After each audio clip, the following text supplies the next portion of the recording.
You're listening to the Blood, Sweat, and Business podcast, featuring real business owners telling real stories about their real business experiences. Here are your hosts, John Chiappetta and Eric Jorn.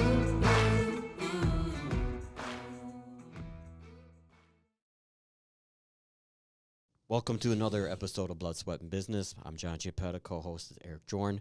And today's guest, we have Matt Carlson and Danny Carlson from Platinum Systems. So welcome, guys. Appreciate you guys coming on. Welcome. Thanks, guys. Good to be here. So Platinum Systems, based out of Kenosha, Wisconsin, founded 1997. So I'm just regurgitating stuff I found on the website. But anyways, good job with the homework. Yeah, here you go. I'd like to just kind of hear about the origin stories. I mean, what made you guys want to start a company? What are the things that you like doing? What are the services you're providing your clients? And I guess we'll just kick it off with that. Yeah, sounds good. So we started in 1997, and so that was as we remember back the days of dial-up modem and things that are a lot different than we have today in terms of technology. And so at the time, I was 18.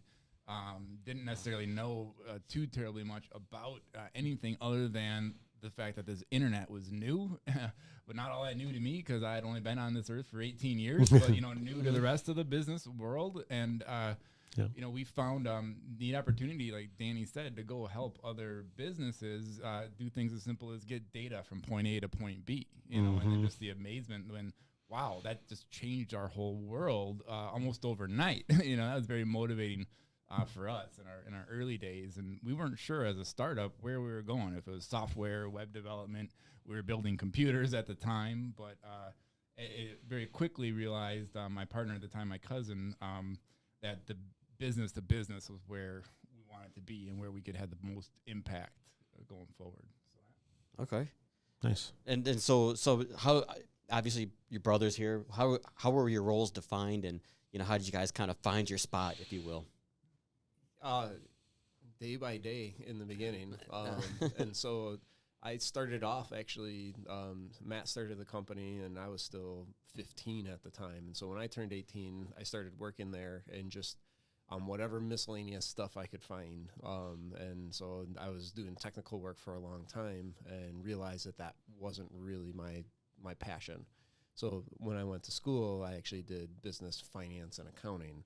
And so I spent a long time of Platinum, probably the longest period of my time at Platinum was in finance and the books and doing all the accounting work, which for me was a great place to be for that period of time because now in my current role as CEO, I have a certain level of command and understanding of what it takes on the finance end that allows me to make different decisions in my current position. So for me, it was never technical. I understood it. I knew how to do it. I could be pretty good at it, but I never had that passion on the technical side of things.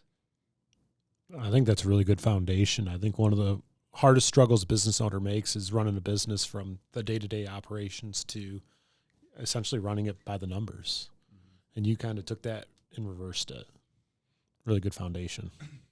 Yeah, absolutely. Having strong financial resources internally in the operation and being able to even manage by P&L and understand what the numbers mean is huge. And in the beginning of the business, I had no clue.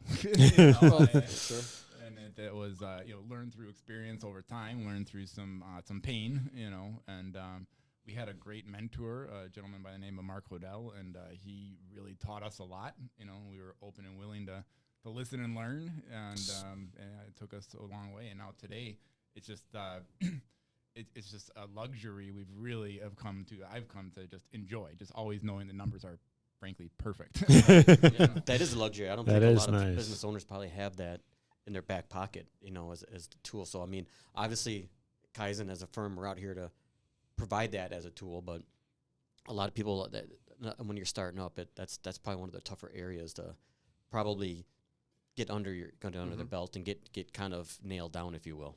It's the easiest area to ignore. Yeah, well, totally. You're a business owner. It is. Well, yeah, you're typically focused on getting that service out to the clients and working with them or whatever the area might be. And, for you guys, you start out building computers? Yeah. Mm-hmm. Okay. Mm-hmm. I mean, you're trying to get those things out the door. You're trying to build them. not maybe worrying about how much each component costs to get in the computer or something. I mean, individual margins. You're just happy enough to make whatever you made on each deal. You're just happy to have a customer. Right? Well, I think you actually said, I don't remember where I heard this from you, but determining like, what do you need to make, understanding what your gross margins are, and setting your price to that level, and then building your value to justify that price. And so that's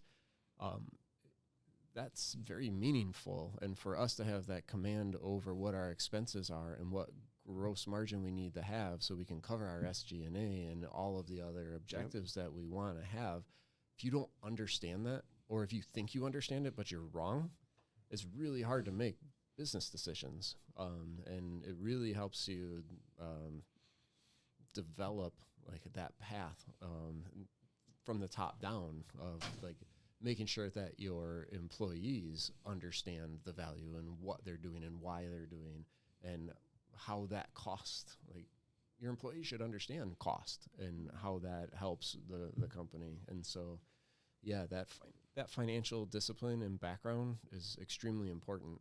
And a lot of I'm in different peer groups, and it's amazing how many of the different MSPs think they understand the numbers. And you ask them just like one or two questions, and you're like, yeah, you don't know. You don't know your numbers. And so it's to educate them and to get them to understand that they started, again, from that I'm a technician and I want to run a business. They're now starting to realize I can't be a technician. I have to be a business owner. I have to be a CEO. I have to be a leader. Yeah, I'm sorry, Eric. Go ahead. After you. All right. So I was gonna, one of the things you kind of hit on was you're talking about your employees and getting them to understand things that you want to. Number one, how many employees do you have? How many do you have on? Currently at 23. Okay, so 23 employees, but which isn't huge, isn't small, but getting them all on the same page, and making sure that they understand what your vision is. What your goals are. I think that's sometimes harder than one may expect it to be. Yes. We recently did, I guess you'd call it an experiment, where we had different departments have to present to the rest of the company the why. And so we called it the why series. And so I sat down with a couple of different department heads and had them explain to me and build a presentation explaining why is my role important. Two things that was great about it is it made sure that what I thought was important about their role is what they thought. Yep. And then it had them explain to the rest of the company, because you work together as a team. You don't want to just be siloed. When we have these different departments, they all have to understand how that department is important and how your department can make them more successful. And so understanding the why of each department and how that relates to the overall picture of the organization is extremely important. But it's really hard to measure. Yes. Yes, and you're always working with different personalities, and trying to put them in the right spot for them to have the ultimate success as well. Well, how do you draw a line to say, somebody in an administrative role and say, this is how you contribute to the profitability of the business? That's really hard to come up with. It is, but it is something that I think is important for you to at least get them to a certain understanding. For me, numbers, like I can look at a spreadsheet all day long and it just makes perfect sense. You go to talk with somebody who doesn't understand that, you have to be able to translate to a certain degree of what you mean.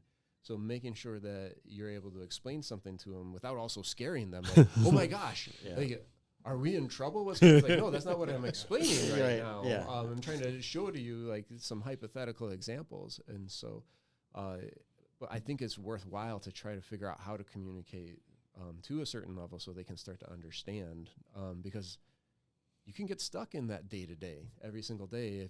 Especially in our industry, it's almost like the post office. Like support tickets come in, like I just closed 10 tickets and here's 10 more for me to go work on. There's always an issue to happen.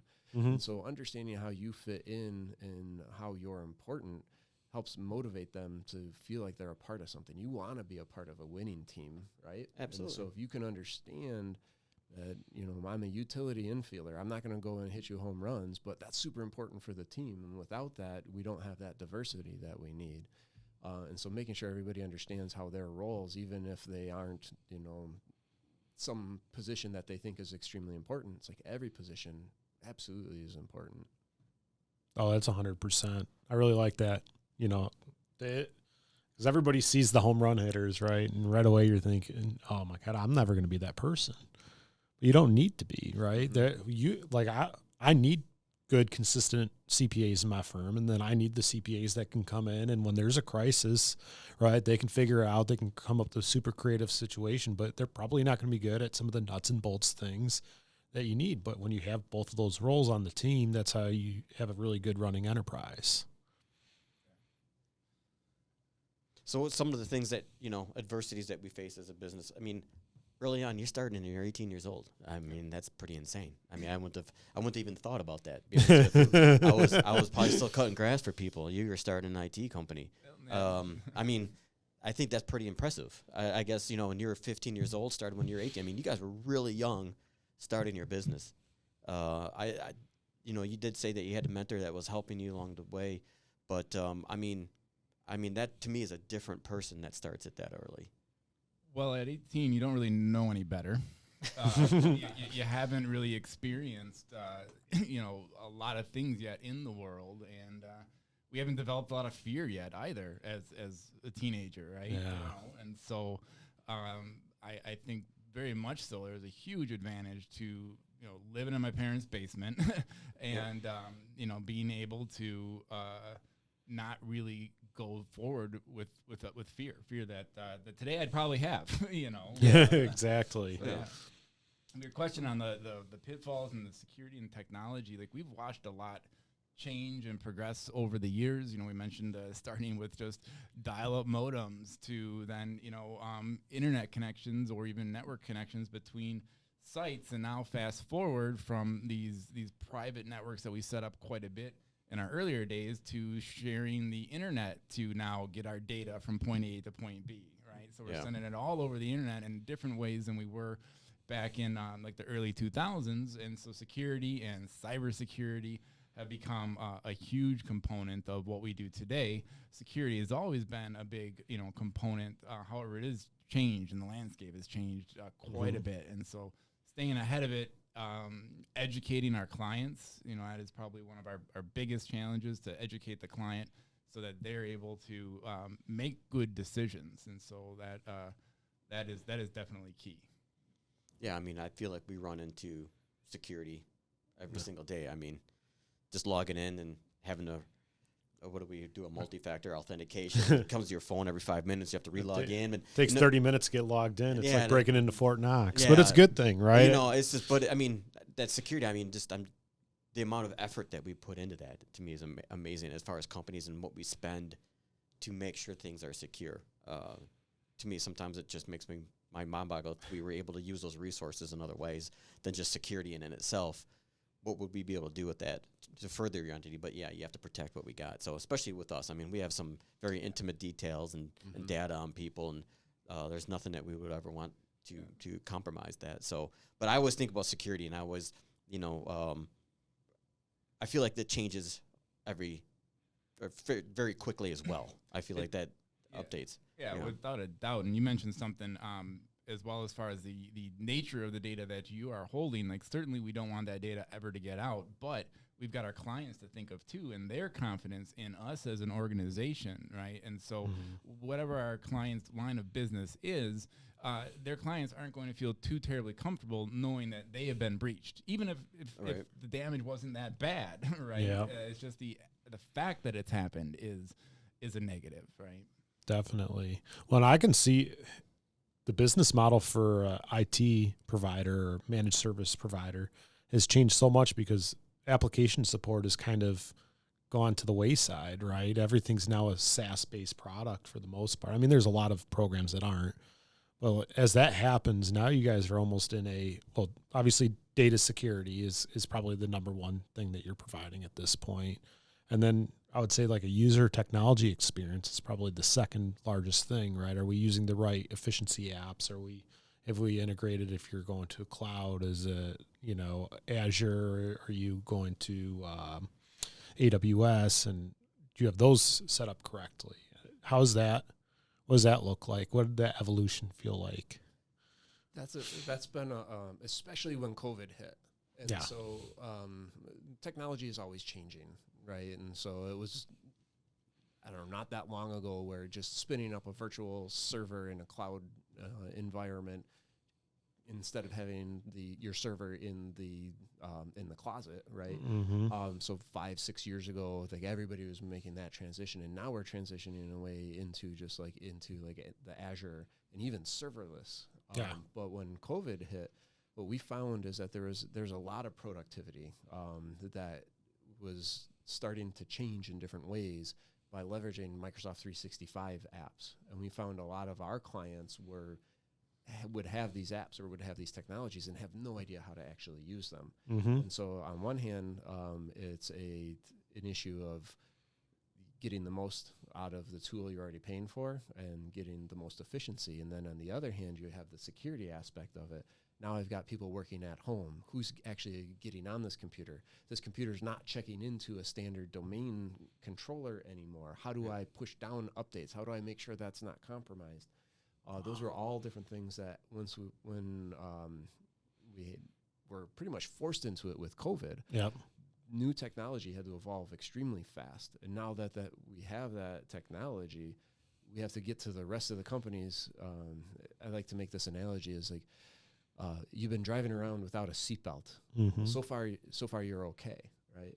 Well, because you haven't gotten in an accident. And so you might not have these security practices or best practices put in place yet. But if you're going to get in an accident, having your seatbelt on is very important.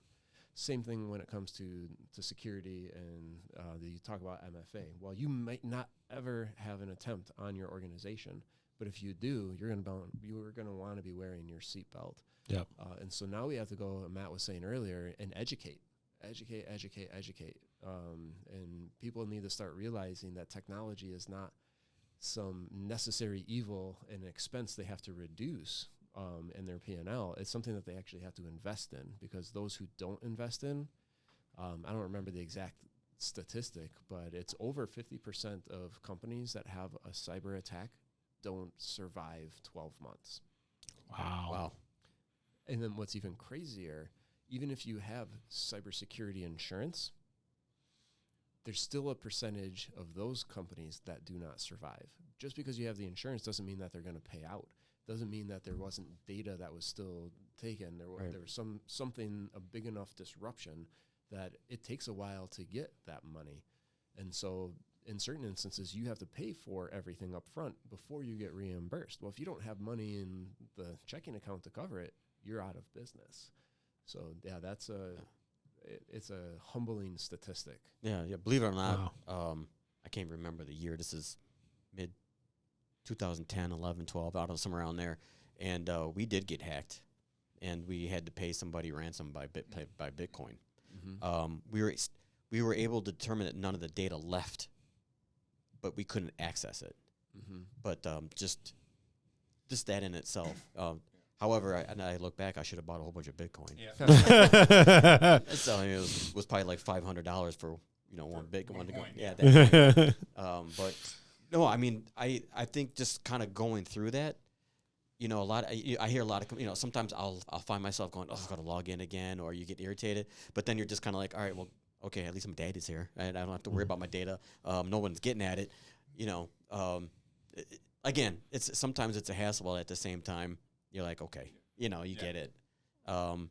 So it's just to me, it's just an interesting scenario, Well, sorry, you're going to say that we're constantly, as in our industry, we're chasing the threat actors and the hackers. They are many steps ahead of us because we don't know what we have to put in place until after they come out with it. And so it's a multi-billion-dollar industry that has its own supply chain, like its own channel of people, right? And so it's like you were saying before, if you just take all of that investment in knowledge and effort and put it towards something other than trying to hack into people and steal money, what you could do with it. But it's just the world we live in now, and it exists. You were talking about remote workers, and I thought that what was interesting about that is, inevitably you walk into a coffee shop or whatever, and you see somebody sitting with their laptop open, And you know, you just happen to glance at the screen, and it doesn't look like they're not playing games. They're not just, you know, maybe surfing the internet. They might even be doing work. And I think what I think about, I'm like, oh God, I hope nobody from our office is going to a coffee house and without maybe, you know, going through the protocols that we need them to go through. Because most of the time you can kind of see how that could be an issue, right? I just, you know, and because it's not like, you know, they go up there and they whisper a different password for you in your ear. The password's on a board, and everybody's got the same password, and they're in the same network, you know. So it's, I mean, even from you guys, I mean, I don't know how, you know, again, you're educating your clients to say, hey, maybe you don't want to go spend the day at the coffee house and log in and do that kind of stuff. But I mean, I still see it happening. It's just, you know, I can see a lot of bad happening from that. Yeah, absolutely. And there's a combination of just educating the folks actually using the technology, but then also setting a system up in a way where it will restrict access if certain criteria isn't met, right? And so in your coffee house example, or the person with their laptop at home in the same house as like their roommate or their kids' friends or whatever, that's all, you know, access to information and data or that machine. And so just having protocols in place that will ensure antivirus is installed and up to date before we let it connect to a corporate resource, right? Type of an example. And the list goes on, but those are things that we're focused on quite a bit with our clients to ensure that if they do end up, because we don't know where they're going to end up, they could be on an airplane, they could be anywhere, and they need to do business. And so we need to have ways for them to truly connect from a coffee shop safely. You know? Yeah. I mean, you know, I think about even some of the things that we have in place. And I'll complain about our technology spend on our P&L all day long, but it makes sense, right? We only allow company issued equipment to access any of our stuff. You know, everything's multi-factor authentication. If you are a traveler, we will pay for you to have my mind's just escaping. Okay, internet card. Or the hotspot. VPN. Thank you, Mark. Guest spot from Mark. There you go. A VPN. We have EDR. You know, I think we've implemented a lot of things, and that's just systems. But we had an employee who all of a sudden their computer was overtaken. They smartly shut the computer. It kept the person out. We found out they didn't have a password on their router at home, and they were working from home. And there's so many things you can control, and then there's things you can't control. And that's the education versus systems. But that's a level of what you're explaining, is that's the difference between a company that thinks like a company, and that's a level of maturity that, and whether it's technology. So we're obviously having a big conversation about technology, but realizing that this is the world that we live in, and I have to pay attention to this, and I have to figure out how to make my company run and be profitable while having this in the budget. And so if you try to ignore the fact that you need to have marketing budgets, or you need to have technology budgets, or the drivers of your business, you're not going to be able to move forward. And so I think that's a great example of, you don't want to just spend money for the sake of spending money, right? We all have to be good stewards of the dollar, but you have to also recognize these are things that are now a necessity. And if you don't, your competitors that are successful are paying attention to these things. Yeah, we talked about growth and how to grow your business. You know, everybody's setting goals for this year, and what are we going to grow by? And one of the things I always talk about is you have to factor, it costs a lot of money to grow. And if you're not budgeting, right, and it's not just sales and marketing costs, right? You got to hire a new employee. How long does it take that employee to get them up and running, up to speed? So to take on that new work, it might take a year or two before it's even hitting the bottom line, let alone gross profit, hitting gross profit on that new revenue. And some businesses operate in hopes and dreams of growth instead of actual science behind growth. And that's where, your finance background is just so important. And it's, like you said, adds the sophistication of running like a business, like an enterprise, versus running like a job, essentially. Yeah. You make mistakes though too, right? You can plan every day, and so sometimes that's an area that I can struggle with.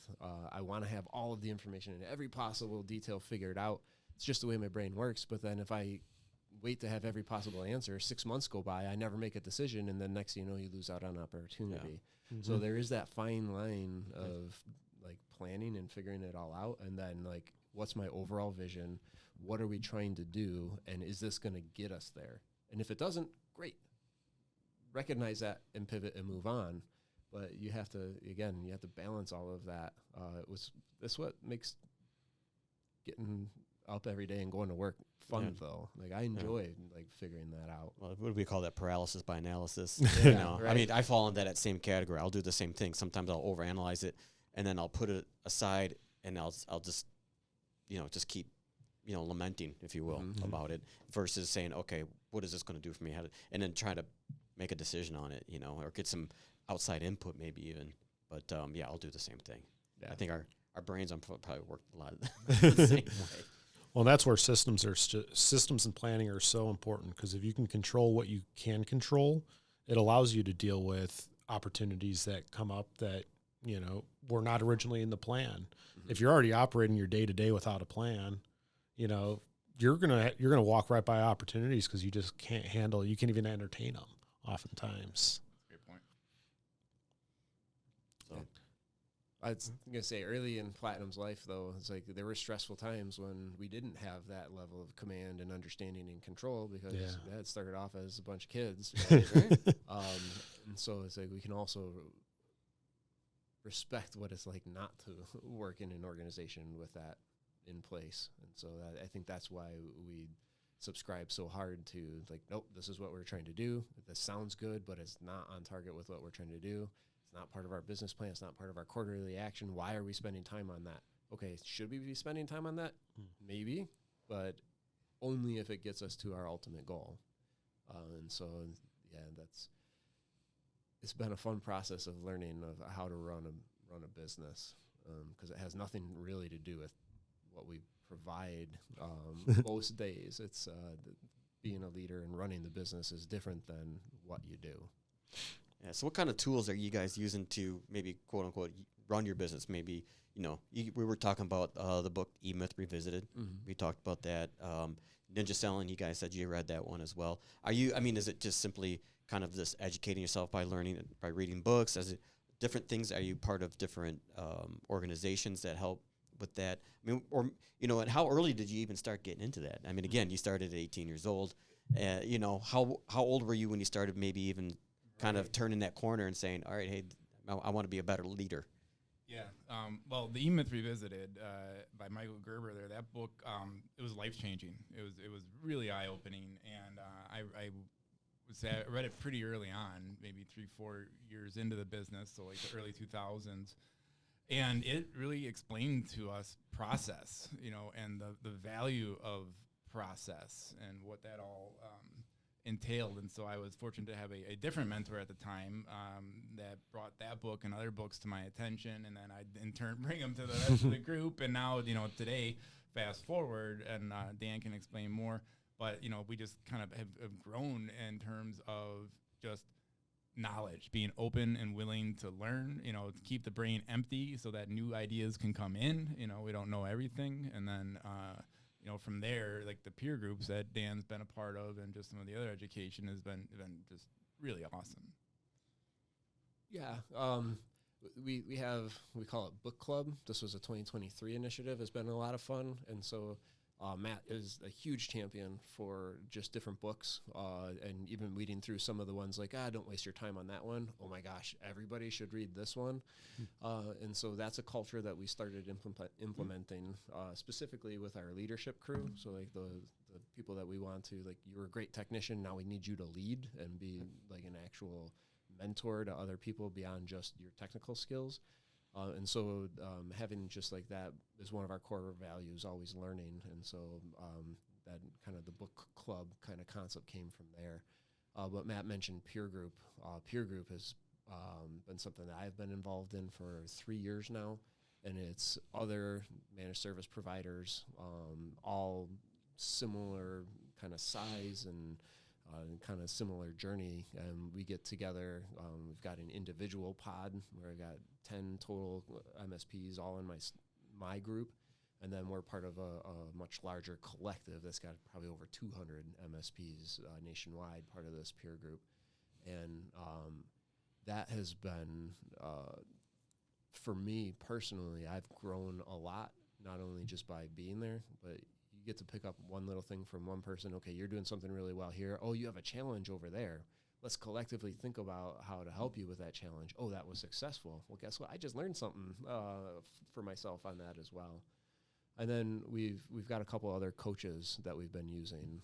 Business planning coach, I think that was a major upgrade for us in our business planning. I don't think we were bad at business planning, but we were by no means experts at it.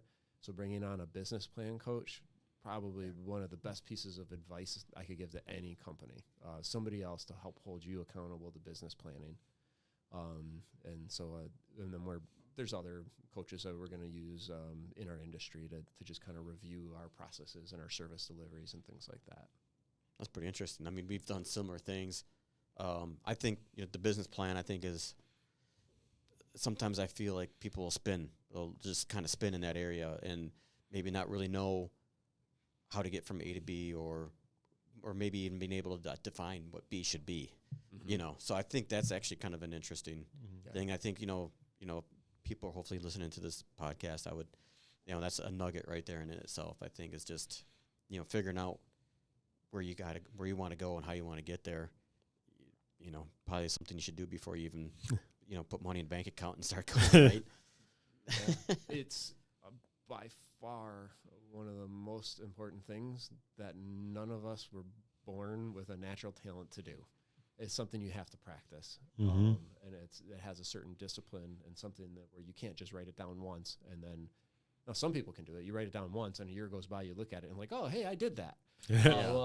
But if you want to be intentional, and if you really want to move, like for us with this business coach, Q4, I never realized how difficult Q4 is. So you have your Q4 business plan, and you have your objectives and priorities and metrics that you're doing for that. You have 2024 business planning, and you have Q1 planning. And so you have to do all of this in the last quarter. We'd be lucky if we had our annual business plan done by the end of January. This year, just yesterday, our first day back to the entire company, we rolled out and shared our 2024 business plan. That was the first time in our history we ever had not only our 2024 business plan, but also Q1 business plan ready before the year and the quarter started. That was a lot of effort and a lot of work, which we would not have done. I guarantee it. We would have not done if we didn't hire a coach to help us get to that point. That's pretty huge. Yeah, we're pretty similar. So we implemented EOS this past year. I love EOS. Yep. So we're using an EOS implementer, and they're doing something very similar. They're holding us accountable. They're attending our quarterly meetings. They help us set our 1, 3, 8-year goals, and then develop rocks or goals, individual goals to get to those 1, 3, and 8-year plans. And I will tell you, one of the most valuable thing that we've participated in, we're in an industry group as well, and we have individual financial review group meetings where we go out and meet with other firms that are very similar to ours. We do it from a financial standpoint and then just an operations standpoint, and down to very minute metrics like what's your conversion on leads, what's your production time turnaround, all these different things, just to see where you stack up, and then what are they doing that we're not maybe doing, and what are we doing that's successful that they're maybe not doing. And it's those open exchanges of ideas that are just it's just fuel on the fire to grow. It's so important. That's awesome. Yeah, Danny got us into traction and all the different EOS processes and L10 meetings and all of that. And it's good. It's good to have a playbook. It's good to have a process as well. I guess the process develops that playbook, but wonderful, right? We don't need to reinvent the wheel. Bring in another party that's got some good experience with it, read some books, and follow that plan. Yeah, that's awesome. And come up with metrics, come up with rocks, things that are actually, needle movers, and pay attention to them. Yeah. And it's easy to ebb and flow into good structure as a leadership group, good structure and how you operate. We're at a point where we operated really well as a leadership group, and we kind of ebbed out of that. And, our leadership meetings kind of became, problem solution only. And you don't really get a lot done that way. There's always a lot of discussion, not a lot of action and resolution. And that's when we decided, hey, it's time to change it up. And that's when we decided to implement EOS. And for me, the best part of the EOS is, just calling weeds on something.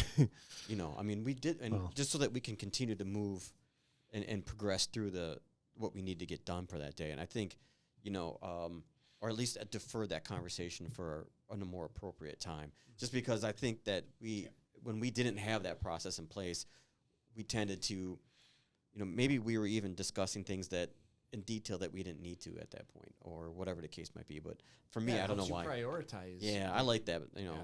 So to me, that was pretty cool. But. Well, and we always knew every discussion has to come with a resolution, right? Everything becomes very action oriented instead of discussion oriented, right? It's easy to talk all day about something and not come away with an action item. And now it's like, if we don't have if we can't come with an action item, we shouldn't be discussing it, right? Until somebody's willing to own action on that topic. And it's so important as an organization to do that. Yeah. So kind of a good pairing that I really enjoyed with Traction was the 5 dysfunctions of a team. Patrick Lencioni, big Patrick Lencioni fan. Mm-hmm. And so when you're in your L10 meetings, I don't know if you guys have read that book or not. If you haven't, I'd recommend it. But that's where you're talking a bit about like hold on. Right? And so how do we just, conflict is okay. It's okay to have conflict, right? But you need to be able to just, all right, what do we need to accomplish here? Do we trust each other? Do we both want like an end result? Great, let's just cut through it. We don't need to take all of this time, debating all of these different things. And so I won't go too far into that book, but I've read it a few times, and every time I read it, I'm like, yes, I love this. Yeah, it's been a long time. So we read that as a firm probably in 2014, 2015. Okay. So I think that would probably be a good revisit, especially as just the leadership group to start. I'm a big Patrick Lencioni fan as well. I like the way he writes. Have you read his most recent one, The 6 Working Geniuses, yet? I have not read through the whole thing, but I've taken the Working Genius assessments. All right. So what am I? I thought I was going to be Wonder in is it Wonder and Invention, or two of them, and I was. That's it. No, I thought I would be that, but it was more. It was like one's like an influencer, I think, or somebody gets things to move. Yeah. Yep. So his influencer is the two middle ones. Like there's like a 3-way spectrum. There's like Wonder in Invention. There's like influencer and something else, and then so there's the concepts are 3 major ones. Somebody has to realize that there's a problem. Someone has to say, I don't think this is good. Like, why? Then you have the person who's like, ooh, I didn't realize that was a problem, but now that you told me that this is a problem, I want to fix it. Like, I want to come up with a solution. And then you have the last 2, which are like your tenacities, and that's, all right, I'm going to make sure that this gets done. It gets done on time and under budget and all of that type of stuff. So I am discernment and galvanizer. I think that's mine as well. And so that was like, and sometimes I had to be careful with Matt because he loves like coming up with the idea, and I instantly will jump in and start telling him like, well, this is why that won't work, or this is the problem that we have here, and this is how we do this. And this is like I instantly start thinking about how do we actually implement and do. Like, so you're the integrator. Yes, he is. So I'm definitely he's the visionary. Okay. I'm the integrator, but that's been a really good relationship for us over the years, especially like having a better understanding of that right now. So we're starting a new venture with vertical farming, indoor farming, and it's been a lot of fun watching Matt research and figure out like this, like how we look at food right now is just kind of like he's like there's a problem with the world. Like somebody had to say like. I think there's a huge problem. We're looking at probably food at the grocery store that has very little nutrients in it. Just the way that we farm now is so much different than what it used to be. And so, and then the food that's there might be shipped from who knows where. California and Arizona usually. Yeah. Actually, I think this is a great segue into your farm. I feel like, if we were to look at pictures of people on the beach in 1950, right, in comparison to today, we didn't have the issues that we have today, from a nutrition perspective. I've been to, let's say in the last couple of years, my wife is Greek, so we went to Greece. And so I would go to a grocery store there. And, I don't have an apple that's this big, everything's smaller, but, we're just eating what was in the region too, so, eggs weren't in the refrigerator, all that kind of stuff. It was a much different feel to the food, and the taste is different. So the way we have we have these huge stores now, and most of the food, I feel like it's not going to carry the same nutritious value that it did, 50, 60 years ago. Yeah. So what you guys are doing there is actually very interesting. I keep on watching it on LinkedIn to see when I can start walking through it. So it's actually pretty cool. I'm not exactly sure, but now that we're on that topic, what is your aim with this? What are you guys looking to do with this entire indoor farm? Sure. Well, first off, you can come by anytime. Okay. All right. A behind-the-scenes tour as we are constructing a farm. So we ended up, we had a commercial building in Kenosha for our IT company. And post-COVID, it wasn't getting nearly the use previously. And that just kind of was in parallel to just watching what's happening with the technology around vertical farming. So interestingly enough, most people in vertical farming right now come from technology, right? They're computer folks, they're computer science, and everything else. And so they're drawn to the automation, I assume, as are we, right? Just getting computers to grow our food. We like the idea of plug it and forget it. I plant the seed, I come back in 7 weeks, and I have a head of lettuce. That's pretty neat, right? And so that's exciting. But then you take all of the supply chain, efforts that exist around our food, and then what that also does from maybe an environmental impact. And there's a lot of reasons why the old system might need to evolve a bit further, right? And you talk about the nutrition, the lack of regenerative farming, the food that is being grown is not the same as if I were to grow it right in my backyard. And then not only that, we talk about lettuce, which is our business with the vertical farm. Most of our lettuce comes from California and Arizona. Most of the romaine comes from there as well. And it's, picked day one, it's sent on a truck, it's brought to a warehouse, it's then put through distribution.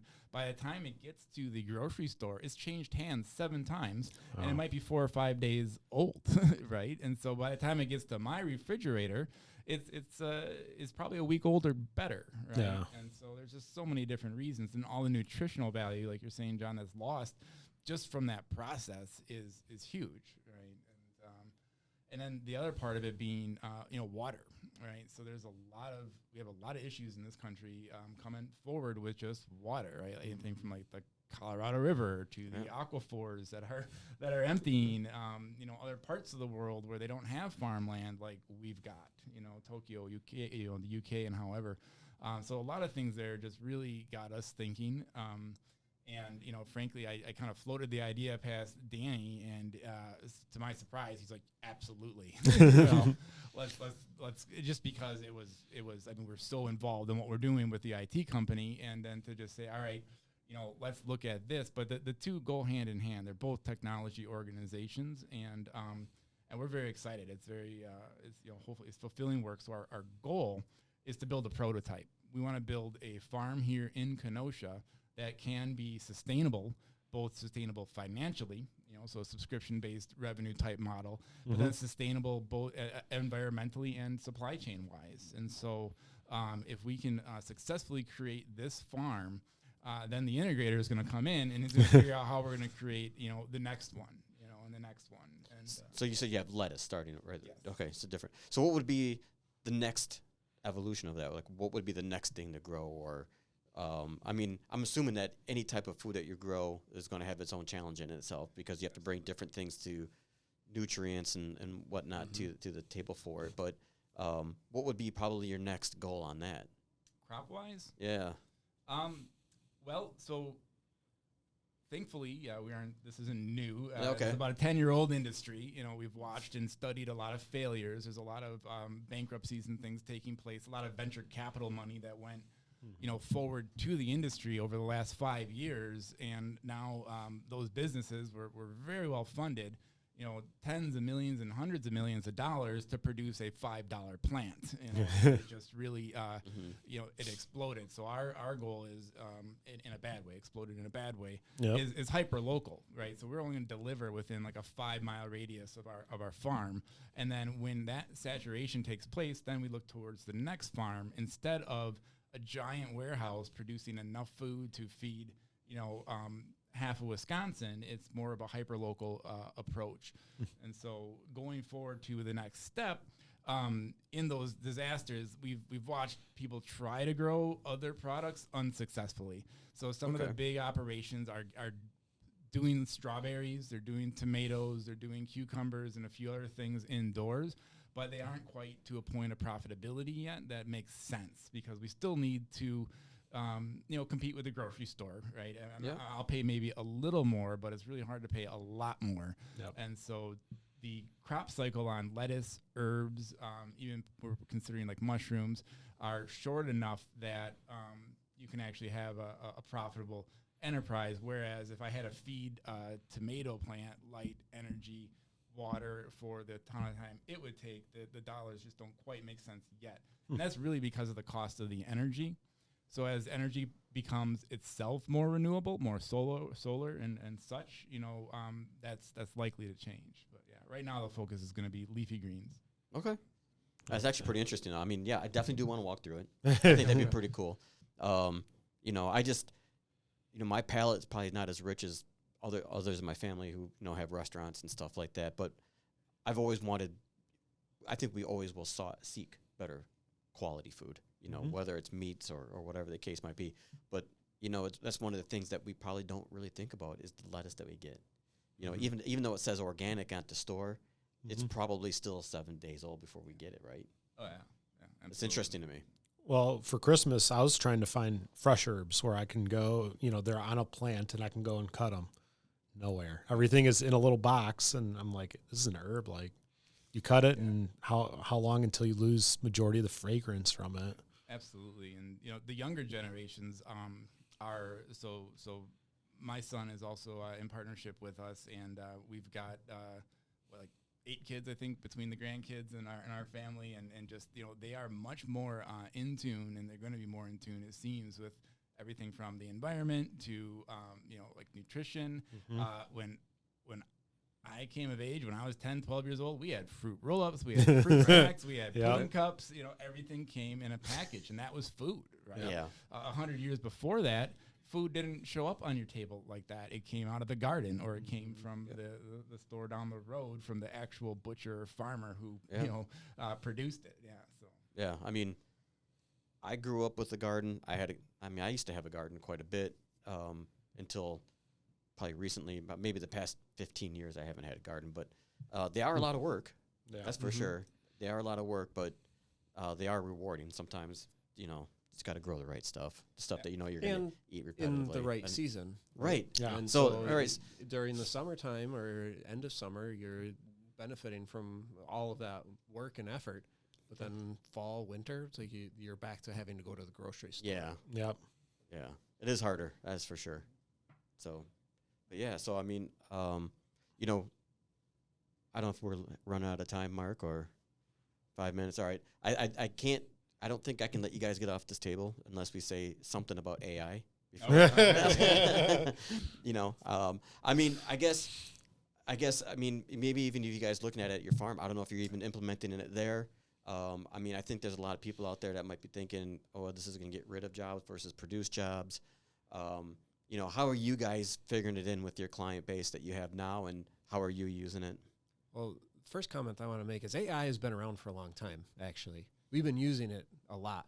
It only really started hitting the news when it could write your term paper. Yeah, right. All right. So ChatGPT is only a version of AI. So we've been leveraging AI and automation in our society for years. I mean, just ask Siri, right? That is a form of AI. So I just want to put that point out there. It seems like it's a very hot topic, but it's been coming, right? And it's already been in our culture and things that we've been using without even worrying about for a while now. But with that being said, the more you can leverage it, like we see dramatic efficiencies, especially a handful of employees who had very manual things that they were doing. Writing a scope of work, I think, was a very major change, where when we can leverage AI as the initial template, don't just take its word for it, right? But using it from that part of like writing and coming up with scopes of work and checking different things, using it as a research tool, like our level of maturity has increased by embracing that AI. Matt can speak a lot about it, as like the different assistants that he uses, the different things that we test, and some of them work out great, and other ones we're like, nah, that's nice, but it doesn't quite do everything we want it to do yet. Yeah, absolutely. And you know, the fear around AI, I think, is to be expected, right? It's different. It's very new. You know, as far as some of the ways we're using it, they're somewhat incidental to what the overall movement is going to be, and it feels so very similar to what the internet felt like in 1995, 96, 2001, right? You know, so we're going around. It was interesting in 97 going around to businesses, and they tell us things like, we don't use computers here. All right, I've been in a CPA firm for like 30 years. We've never needed a computer. Why would I start today? Well, that company, you know, 3 years later, well, they finally have computers, but they don't want the internet. They don't need the internet, right? Yep. Nobody wanted the internet back then. It was going to be a productivity suck. It didn't really make sense to me why I could use this for my business. And so we say, like, it took some time, right? And AI is similar, right? And so when we got into business in the 90s, it's like, oh, hey, here's this internet. Let's just use it. Danny and I were talking the other day and said, man, if we were to get into business today, we'd say, oh, well, what's out there? AI. We would use it, right? But now the established businesses, they maybe are a little more hesitant to embrace it.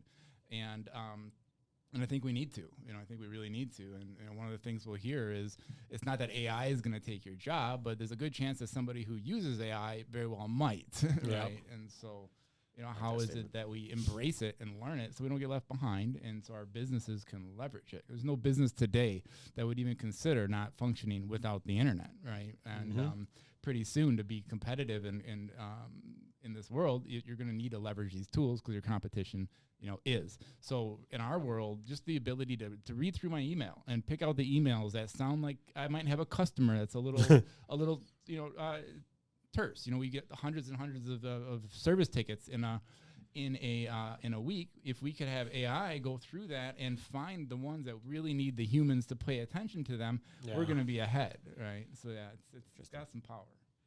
Yeah, I'm fascinated by the ability of the tools, right? And I think I've said the same thing that you guys said. It's been around for a long time. I mean, we've been using it for all sorts of different things, right? There's OCR technology has been around for a long time. That's a form of AI. I mean, you know, anybody really who's writing scripts is kind of essentially that's a function of AI. I mean, you know, you don't have to manually redo a task over and over again. You can build a system that just automates it. Really, any form of automation is a function of AI. So it's just, you know, it's it's just expanded to our everyday, and there's so many great tools out there, and there's ones that don't work very well, and you know, figure out what, you know, can it make me 1% better every new tool I can get and implement it. Absolutely. We use just even simple like AI note takers, for instance. So I get done with the meeting. At the end of the meeting, here's a summary, here's the bullet points, and here's a suggestion of the 3 things I may want to follow up on. Yeah. Okay, that's pretty handy. Right? Yeah. So, definitely. I mean, I wish it would have been around when I was writing term papers, but I didn't even have the internet when I was writing term papers. So that's funny. There was a very small window. Those kids really had made. Yeah. Right? All right, cool. Cool. So I guess this isn't a great opportunity to wrap up, and I just wanted to take an opportunity to say thank you so much for coming in. I thought we have a great amount of things that I think business owners could take from this conversation. So again, you guys, thank you very much for coming in. Yeah. Appreciate being here. Thank you. Yeah, thank you. Thanks for coming on the show, and then we'll actually make sure to put information on both your businesses in the show notes. So if anybody wants to reference either on the IT side of things or the vertical farming side of things, we'll make sure to reference that for you. Great. No, and I should have mentioned it. It's Grow Space Vertical Farms. Grow Space Vertical. Obviously, Platinum Systems on the IT side. So, yeah, no, I appreciate you guys very much inviting us into your awesome office here and this really neat podcast you got going on. So, thank you. Thanks. Thank you, guys. Thanks, listeners. We'll see you next time.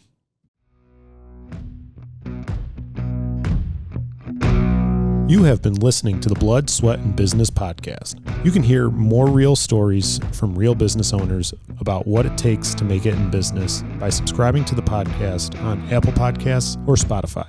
If you like what you hear, leave a review and a 5-star rating. This podcast has been brought to you by Kaizen CPAs and Advisors, providing advisory and accounting services to help you grow your business. Learn more at kaizencpas.com.